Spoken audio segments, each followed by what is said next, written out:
Bismillahirrahmanirrahim. Assalamualaikum warahmatullahi wabarakatuh. Shalom, Om Swastiastu, Namo Buddhaya, dan salam kebajikan. Yang kita hormati Bapak Ketua, Bapak Wakil Ketua, dan para anggota Komisi 5 yang berbahagia. Hari ini kita panjatkan puji syukur bahwa kita dapat bertemu dalam suasana puasa dan insya Allah sehat dalam acara evaluasi pelaksanaan APBN tahun anggaran 2023, program kerja 2024, dan pembahasan hasil pemeriksaan BPK semester 1 2023. Bapak Ketua, Bapak Wakil Ketua, dan rekan-rekan anggota dan rekan-rekan dari Kementerian Perhubungan, dapat kami sampaikan bahwa pagu alokasi anggaran Kementerian Perhubungan pada tahun 2023 sebesar 33,44 triliun. Namun pagu tersebut mengalami rekomposisi sehingga pagu efektif 2023 menjadi 36,6 triliun. Untuk pencapaian realisasi anggaran Kementerian Perhubungan 20 Maret 2024 sebesar 35 triliun atau 95,5%. Realisasi dana untuk rupiah murni sebanyak 98%, PNBP 98%, SBSN 86%, BLU 98%, PHLL 94%, sedangkan realisasi jenis belanja untuk belanja pegawai 99%, belanja barang 98%. Bapak Ibu sekalian, kami sampaikan bahwa secara sektoral Sekjen 99%, BKT 99%, BPTJ 99%, BPSDM 99%, Sekjen 99%, Udara 98%, Darat 98%, Laut 98%, dan Kereta Api 84,21%. Kami laporkan pula bahwa seperti diamanahkan RPJMN 2020-2024, Kementerian Perhubungan berupaya menyelesaikan kegiatan prioritas dengan capaian sampai 2023, antara lain 12 pelabuhan penyeberangan baru, 6 kota metropolitan sistem angkutan umum massal, terbangun kereta api sebanyak 6.000 km, 95% kondisi kereta api dalam kategori 1 dan 2, terselenggaranya 39 subsidi angkutan laut, rute pelayaran saling terhubung mencapai 37 trayek, 6 pelabuhan utama memenuhi standar, terlaksana 41 jembatan udara, dan pembangunan 11 bandara udara. Bapak Ibu yang saya banggakan, pada tahun 2003 Kementerian Perhubungan telah menoreh prestasi sejumlah penghargaan, diantaranya wajar tanpa pengusulan BPK sebanyak 10 kali berturut-turut. Peringkat pertama anugerah selayanan investasi dari Kementerian BKPM selama 2 tahun berturut-turut. Lalu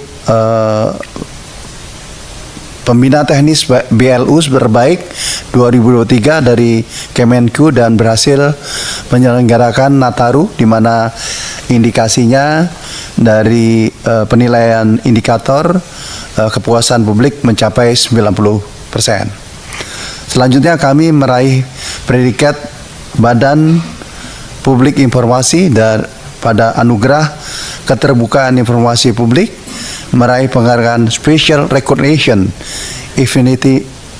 Innovative Financing Unity dari PT PPI, Lalu penghargaan BKN Award, Kementerian Tipe Besar peringkat kelima, kategori implementasi penyelenggaraan ASN dengan pengembangan kompetensi. Hal ini menjadi pendorong bagi Kementerian Perhubungan untuk terus meningkatkan standar layanan transportasi yang prima pada masyarakat. Bapak Ibu yang saya banggakan, selama 2023 terdapat 12 proyek infrastruktur transportasi penting telah diresmikan di Indonesia, di antaranya 5 terminal tipe A, 1 penyeberangan, 3 sarana perkereta-apian, 3 bandara udara.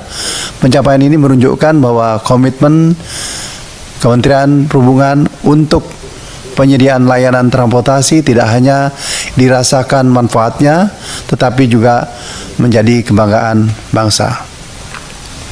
Bapak Ketua, Bapak Wakil Ketua, dan Bapak Ibu anggota Komisi 5. Di tahun 2024 merupakan tahun akhir dari kepemerintahan Bapak Jokowi.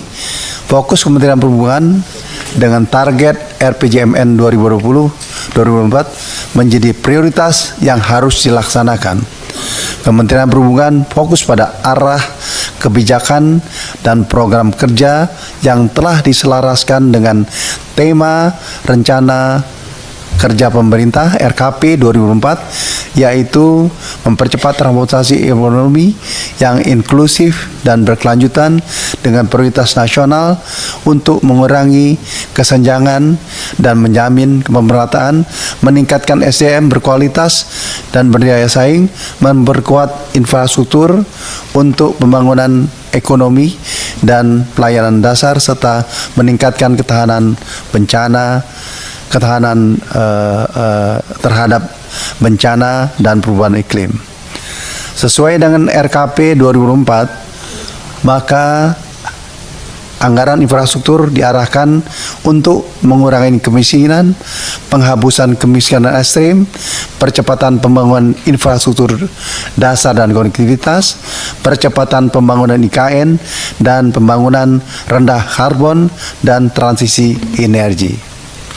Bapak Ibu sekalian yang saya banggakan, Kementerian Perhubungan memiliki komitmen dalam kebijakan anggaran dan prioritas anggaran 2024, antara lain pengembangan infrastruktur konektivitas yang produktif, peningkatan keselamatan dan keamanan kerja sektor transportasi, peningkatan SDM sektor transportasi, pemerataan pembangunan nasional, pelaksanaan program pro kerakyatan berkelanjutan, program MYC, pemenuhan PN atau PSN, perencanaan pengembangan IKN, serta transportasi massal perkotaan mendorong pemanfaatan energi baru dan terbarukan. Bapak Ibu yang saya banggakan, lalu kami laporkan pula bahwa surat Menteri Keuangan 25 September kami diberikan pagu indikatif anggaran 2024 sebanyak 38,6 triliun. Rincian pagu itu dengan komposisi untuk belanja pegawai 10% atau 4,13%, belanja barang 11% atau 4,5%, dan belanja non operasional sebanyak 70% atau 30 triliun. Di mana di sini adalah yang paling besar adalah belanja modal. Untuk rincian pagu berdasarkan sumber dana, maka sumber dana 60% dari rupiah murni, SBSN sebanyak 26% atau 9 triliun, PNBP sebanyak 8% sebanyak 3 triliun, BLU sebanyak 4% atau 1,6 triliun, PHLN 2% sebanyak 751 miliar, sedangkan pagu berdasarkan infrastruktur konektivitas 67% atau sebanyak 25 triliun, dan manajemen sebanyak 26%, 10 triliun, dan pendidikan kevokasian sebanyak 6% atau sebanyak 2,4 triliun. Lalu kami sampaikan pula bahwa distribusi alokasi anggaran pada unit eselon 1 Kemenhub disusun untuk mencapai alokasi proporsional dengan rincian komposisi alokasi anggaran Sekjen sebanyak 649 miliar, Irjen sebanyak 112 miliar, Perhubungan Darat sebanyak 6,6 triliun, Perhubungan Laut sebanyak 9,5 triliun, Perhubungan Udara sebanyak 7,7 triliun, Kereta Api sebanyak 9,6 triliun, BKT sebanyak 196 miliar, Badan BPSDM sebanyak 3,7 triliun, dan BPTJ sebanyak 330 miliar.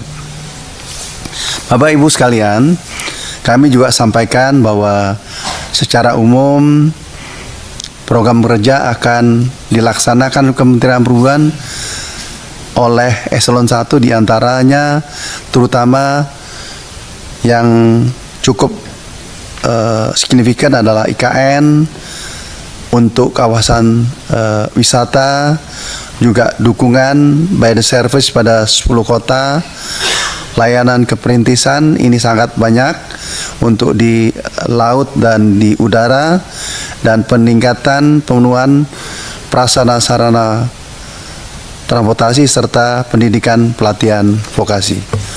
Bapak Ibu sekalian yang saya hormati, beberapa highlight yang ingin kami sampaikan pada sektor darat, dukungan IKN dan kawasan strategis pariwisata nasional menjadi tekanan, layanan keperintisan jalan, penyeberangan, subsidi LDF, angkutan multimoda dan angkutan barang, dukungan BTS di 10 kota, dan pembangunan dan rehabilitasi infrastruktur. Sektor perkeretaapian yaitu dukungan pada IKN, keperintisan KA di 8 lintasan, pembangunan prasarana kereta apian, peningkatan kapasitas prasarana kereta api, dan peningkatan keselamatan kereta api. Sektor laut juga ada dukungan terhadap IKN, kawasan strategis pariwisata nasional, angkutan tol laut, perintis, ternak, angkutan kapal feeder, melakukan replacement dan rehabilitasi pelabuhan, peningkatan sarana bantu navigasi, serta pembangunan maupun rehabilitasi telekomunikasi pelayaran. Sektor udara yaitu mengcover perintis penumpang sebanyak 264 rute, lalu jembatan udara sebanyak 45 rute, pengembangan bandara baru 11 rute baru, 11 bandara baru yang ditargetkan beroperasi 2024. Pengembangan udara kawasan prioritas KIK, KL maupun perbatasan terisolir juga kita laksanakan. Dukungan pada kawasan strategis pariwisata kita lakukan, dan juga membangun bandara di VVIP IKN. Bapak Ibu sekalian yang saya banggakan, untuk pagu alokasi awal Kementerian Perhubungan 2024 sebanyak 38,6, namun dapat direkomposisi karena adanya automatic adjustment, sehingga penambahan saldo pagu akhir 2024 diperkirakan 41,46 triliun. Namun ini harus kita rekonfirmasi dengan Kemenq, mengingat belanja secara nasional relatif cukup tight. Proporsi pagu berasal sumber dana, rupiah murni paling besar 57%, SBSN 24%, PNBP 7%, BLU 4%, dan PHLN 5,7%. Sedangkan proporsi berdasarkan jenis belanja, belanja pegawai 9,5%, belanja barang sebanyak 45%, dan belanja modal sebanyak 44%. Bapak Ibu yang saya hormati dan saya banggakan, lalu slide 14, capaian realisasi ini kita harapkan saat ini sudah mencapai lebih dari 15%, realisasi ini tentu tersebar dari berbagai sektor, terutama paling banyak dari rupiah murni sebanyak 17%. Untuk realisasi eselon 1, kita sudah melakukan evaluasi di mana sebarannya dari 22% sampai ke 15 atau 7%, sehingga average-nya saya sampaikan juga kira-kira 16%. Pada periode Januari-Maret ini telah diresmikan 16 infrastruktur transportasi, diantaranya 8 terminal tipe A, 3 pelabuhan, 5 bandara, sedang proyek yang akan diresmikan tahun ini sebanyak 21 proyek yang meliputi pembangunan 6 pelabuhan penyeberangan, 1 kapal motor penyeberangan, 8 pelabuhan, 5 bandar udara, dan pembangunan jalur ganda kereta api. Diharapkan kehadiran infrastruktur tersebut dapat memberikan suatu dampak positif bagi konektivitas nasional. Bapak Ibu yang saya hormati, saya laporkan pula kalau kita bicara tentang audit BPK terhadap laporan keuangan 2022, Kementerian Perusahaan berhasil mendapatkan opini wajar tanpa penilaian, sehingga kita sudah mendapatkan 10 kali berturut-turut sejak tahun 2013 hingga tahun 2022. Lalu kami juga laporkan, karena ini menjadi hal yang penting, karena temuan BPK adalah suatu feedback yang baik. Kami mencapai menyelesaikan 87,20%. Capaian ini pada 2022